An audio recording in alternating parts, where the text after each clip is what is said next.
કઠવાડા જીઆઈડીસીમાં આગનો બનાવ। અમદાવાદના કઠવાડા જીઆઈડીસી ખાતે ગેટ નંબર 1 પાસે ભયાનક આગની ઘટના સામે આવી છે। આગ લાગતા જ સમગ્ર વિસ્તારમાં અફરાતફરીનો માહોલ સર્જાયો હતો। ઘટનાની જાણ થતાં ફાયર બ્રિગેડની ટીમ તાત્કાલિક સ્થળ પર પહોંચી આગ પર કાબૂ મેળવવા બચાવ કામગીરી શરૂ કરી હતી। ફાયર જવાનોએ ભારે જહેમત બાદ આગને કાબૂમાં લીધી હતી, જેના કારણે વધુ નુકસાન થતું અટકાવવામાં આવ્યું। પ્રાથમિક માહિતી મુજબ ઘટનામાં કોઈ જાનહાનિ થઈ નથી, જો કે આગના કારણે માલસામાનને નુકસાન પહોંચ્યું હોવાની આશંકા વ્યક્ત કરવામાં આવી રહી છે। હાલ આગ લાગવાનું ચોક્કસ કારણ જાણવા પોલીસ અને ફાયર વિભાગ દ્વારા તપાસ હાથ ધરવામાં આવી છે।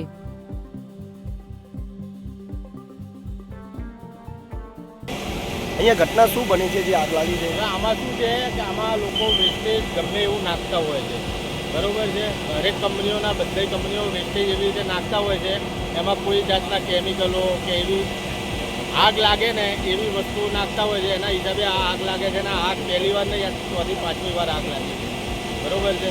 પણ આનું કોઈ નિરાકરણ થતું નથી અને કોઈ નિરાકરણ નથી। અહીંયાના કોઈ મેનેજમેન્ટનું કોઈ અહીંયા તકેદારી રાખતા નથી જીઆઈડીસીના।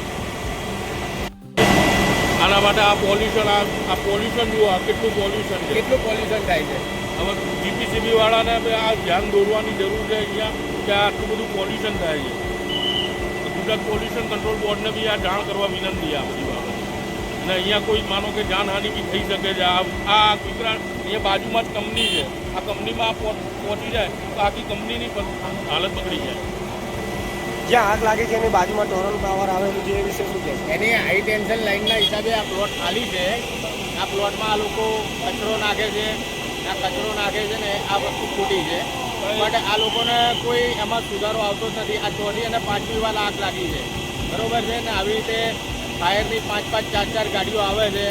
એક વારે તો 7થી 8 ગાડીઓ આવી હતી, તો પણ કંટ્રોલ થતાં બહુ ટાઈમ લાગી ગયો હતો, બરોબર છે। પણ આનું કોઈ નિરાકરણ થતું નથી।